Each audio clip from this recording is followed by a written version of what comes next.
shining today?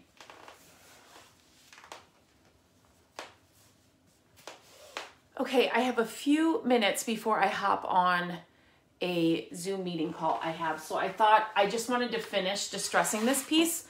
So this is the table that I've been sharing, the makeover I've been sharing here live, and I am going to, sorry about the sun. I am going to distress it, and I have started distressing, so I thought I'd kind of show that process. If you're here, let me know you're here. If you're watching it on replay, let me know you were here on replay. And if you have any questions, like always, leave them in the comments and I will get to them.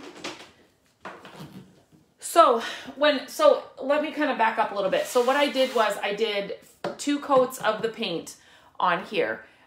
It's kind of a light gray. I know in here it looks white, but it's kind of a light gray color. And since it was such a dark piece, I really wanted to just, I knew I was going to distress it just to bring out some of those dark accents around the edges. So a question I get a lot is how do you know where to distress? And if you have any, like, here we go, antique furniture, like original old antique furniture in your home, look at it, see where it naturally distresses over time. I like to think of, like, where would people hit it, or like if you were moving it around a room, where would it get dinged? And so that would always be on the edges, and it would always be on the raised areas or the higher areas.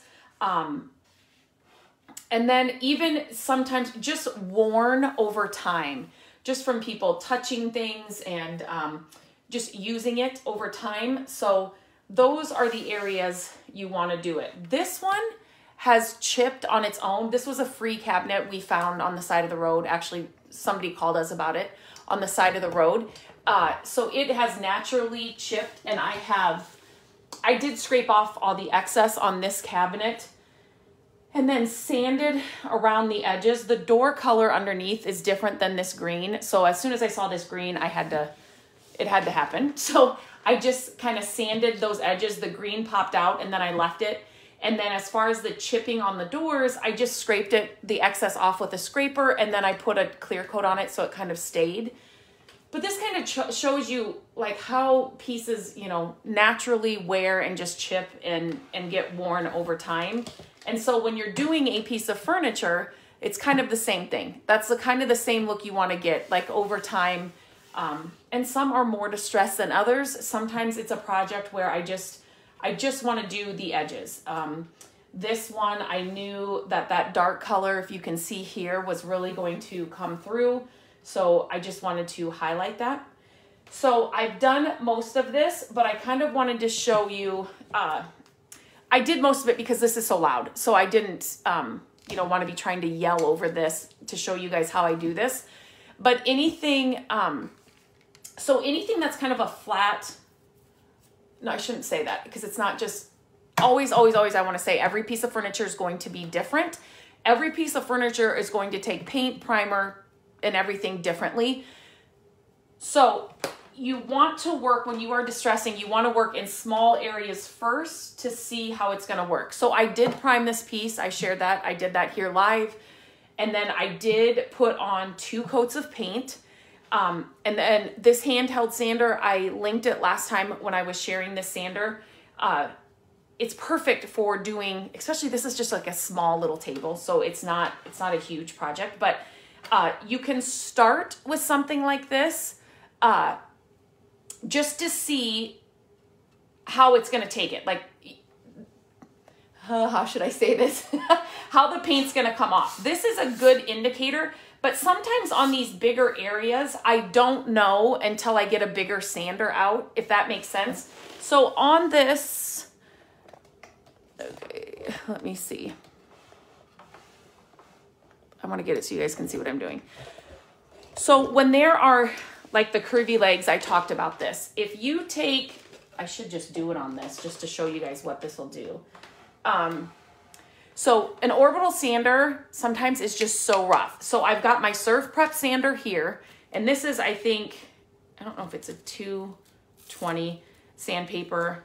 It might be 180. It might be, definitely you want to work higher before you go lower, and so you don't want it really abrasive because you're not trying to take this whole coat off. You're just distressing. But I am going to,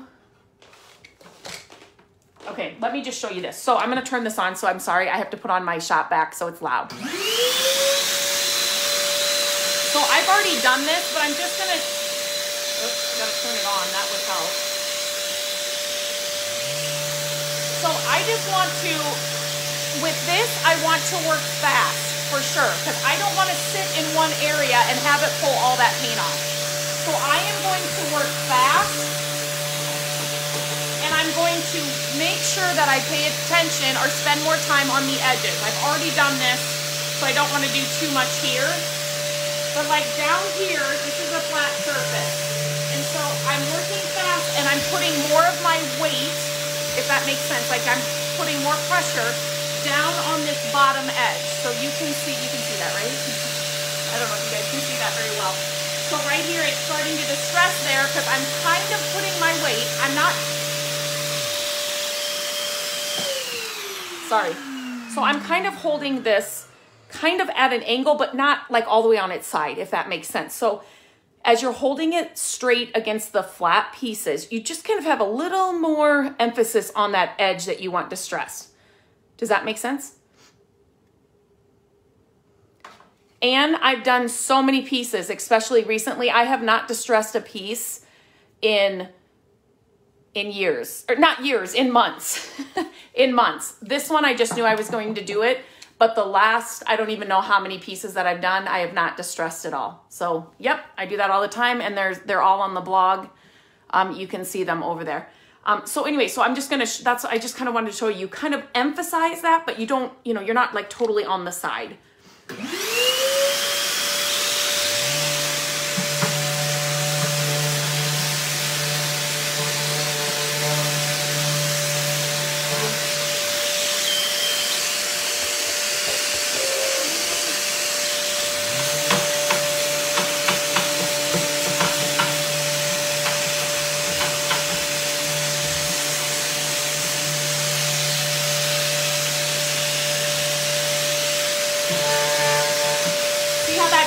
All that off.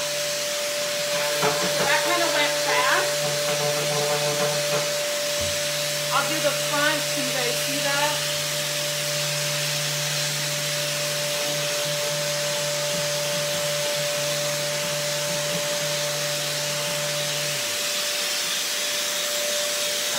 I'll just stop there with that. So then you guys can hear me. So if you are new to distressing, I would definitely suggest, maybe not getting a big sander out like that. You can get a bigger, we have handheld sanders that are bigger. I love this little one because I've got the curves. So this is perfect for these curves. But if you're just starting out, just because if you haven't used a sander, like an orbital sander or like the Serve Prep, it just, I just don't want anybody to get frustrated with the process. Again, this is something that can be fixed. If you were to take all the paint off, you can paint over it and do the process over. It's not undoable. And when you're at like a thrift store or an estate sale and you want to start doing this, pick up small pieces. So like wood stools, wood, like the magazine holder type things.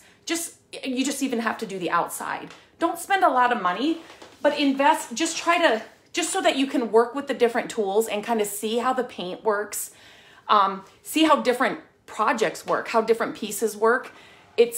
You'll have little to no money invested. If you see things on the side of the road, wood pieces, if you have family or friends that are getting rid of some pieces, ask them for them. So then you can kind of practice, because it is, like I said, this is the Serve Prep I've been using since I've gotten it. But my orbital sander is a lot stronger. And so I know I don't want that orbital sander on here. This is a little more, it's a little more flexible in what you can do with it. So, and I've done so much distressing and sanding, so I kind of know, not too much pressure and all that, but it's a learning curve, but yet it's doable. It's not, you don't need a PhD in this. I'm telling you, it's so doable. I want everybody to try, to try it. But well, number one, it fits perfectly in my hands. And for these curves, now I don't want to take a sander, like an orbital sander, and just do this and go all the way down. Because number one, you're just gonna have spots, like literally just on those high raised areas all the way down. And nothing is going to distress naturally that perfectly, if that makes sense. So with this, I just take, put this little sander on the high edges and I'm pulling. I'm pulling once. I'm not doing this. You definitely can if the paint's not coming off or not working with you. I don't need to on this one. So always lighter first before you start working any harder, and just keep scraping, towards you. And you can see how it's just naturally distressing. And it's just a look. And sometimes, like I said, I just do the raised areas, or just the edges. And other times I go further.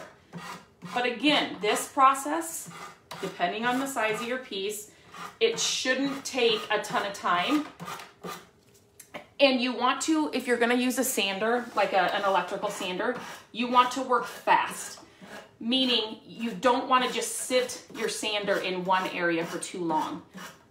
It can be fixed, but but see how it just pulls? And I can put this on one area and it will only pull like up on top or on bottom or in middle. And that's how you want it. You don't want it to look, like this whole strip of sandpaper went through that.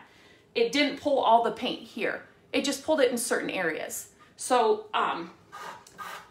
so that's what you're looking for.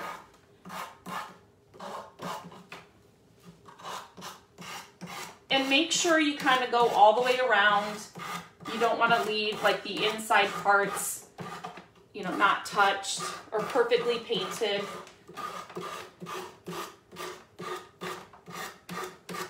And this piece, when I picked it up, I knew it was going to be a great piece to kind of show how to do this distressing. So, a lot of pieces that I've done recently, I haven't done any distressing, like I just said. So, but yeah, see, okay, so like down here, so on the flat areas, I was using this just because it's gonna go a little bit quicker, but look at, this is working just fine on these areas. And I'm just going around the edges. Now, you don't have to just do edges. See, like I did here and I did up here on top. That sunshine is. So so it kind of comes through a little bit. If kids were sitting on this or you were using this a lot, you get it worn down. Like the paint would wear down over time naturally. So that's kind of what I'm going for. And when you're distressing like this too, it really does give it a smooth finish. And then what you can do, depending on what you want in the end, you can then just put a top coat over this. There have been times when this just works so good. I have linked this little sander. I can link it again, so just message me if you want the link. It's just a handy little sander to have, especially when you've got curves like this, because these aren't fun to sand down in distress, but it really makes it easy. And this, again, this shouldn't take long. This is not, hopefully your paint is working with you. I've had many projects that, which is part of the learning curve. Every project's going to be different, but I really like the paint brands that I use. They're made for projects like this. So yeah. So that's basically it. I was going to say something else and now I can't remember. You can also put like a dark wax over this as well. So sometimes when I get a piece painted, it'll just not be like the color I will think is not deep enough, if that makes sense. And so I will put a dark wax over this even after I've distressed it, and it just kind of makes the color richer, and it just kind of, it's amazing. I love what it does. Or glazes can do that too. It just depends on the look you're going after. You can also just, if you wanted to now, just put a top coat on this. A lot of the pieces, if I were distressing pieces for our home, I don't put a top coat on because I'm hoping it's going to get more dinged and worn over time anyway. So it's just going to add to the character. That's for my home. If I was selling this, I will put a top coat on it.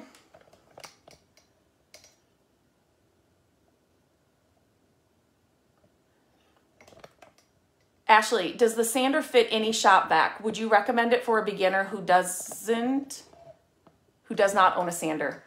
Yes and yes. So you just let them know. And I do have a coupon code for this sander. So let me know if you want that. Just message me and I can get that to you. You let them know which shop vac you have and they will fit the hose to it. Yes. So for a beginner, like I said, this one is just more, I didn't turn that off. It's just more, what do I want to say? It's not as, sometimes the orbital sanders are just so rough and, but when I first started out, this is an investment. When I first started out, it was an orbital sander. We've got the square sander. I mean, we have all those sanders. So if you just kind of, and it's doable with those. I'm not telling you have to have this sander at all. It's totally doable with those. But it's kind of a learning curve and you kind of find the brand you like and, you know, use the lightest grit sandpaper. Lightest, I mean, you know, not as abrasive during this step. If you've got a piece that you need to rip through and you need to like get down to the bare wood or like there's a really bad surface on it, definitely, you know, use a what am I trying to say? More abrasive sandpaper. But for this part, definitely use a lighter one. Not as abrasive.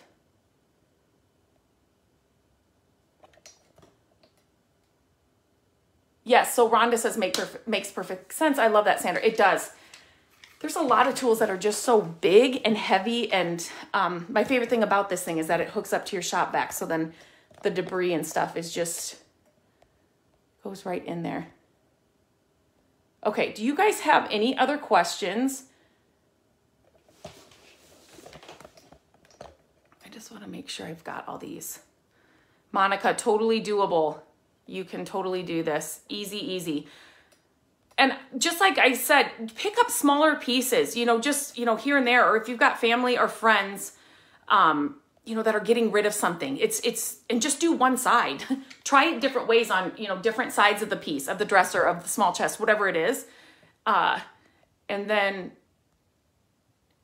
just so you can, do you use top coat on the entire piece or just the top part that will be more likely to get hard use? I would do the whole piece. Just because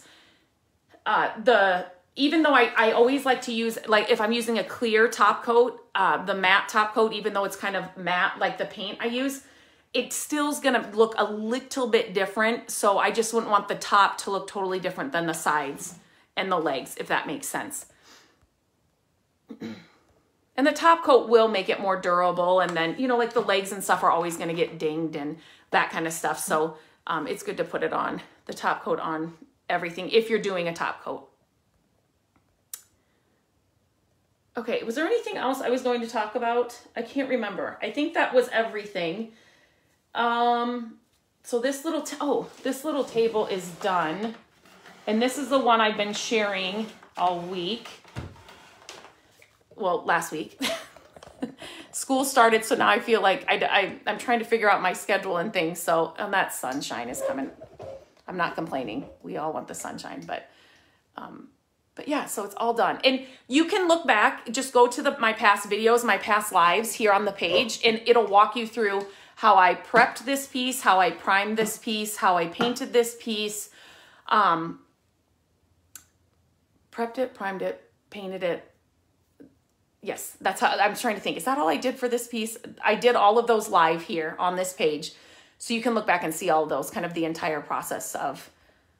And this is just one piece. There are gazillion ways to make over furniture, gazillion ways. And so I'm just trying to, I'm picking up different pieces so I can share different. I have all kinds of techniques and tips on my website at mycreativedays.com, my YouTube channel, here on Facebook. I put it all across. I want to get it to everybody in wherever you consume information. So I've shared tons. So Yeah, see, Crystal, it's so cute. The details really pop now. The details popped just with the paint alone. I mean, just paint alone. It had such a deep brown, almost like a paint, not even a stain. And it just hides all these details, and it's amazing what paint can do. So, okay, guys, if you have any other questions, I'm going to hop off now so I can get on my Zoom call. If you have any other questions, if you're watching on a replay, let me know. I will come back in and check them, but this one's done. I don't know yet if I'm going to put a top coat on it or not. I have this piece that I recently found, and I just found an amazing little, like, it's not a dresser. It's like a little chest of drawers. Oh my gosh, I'm excited to start working on that one. I will share, so I will go back in and I will leave the link for this sander and my coupon code in the description. How's that? I will go back up and do that and maybe put it in a comment as well. And then, so yeah, okay. I'm going to hop off. Have a good Tuesday. And I will be on here again soon sharing another project. So have a great day, you guys.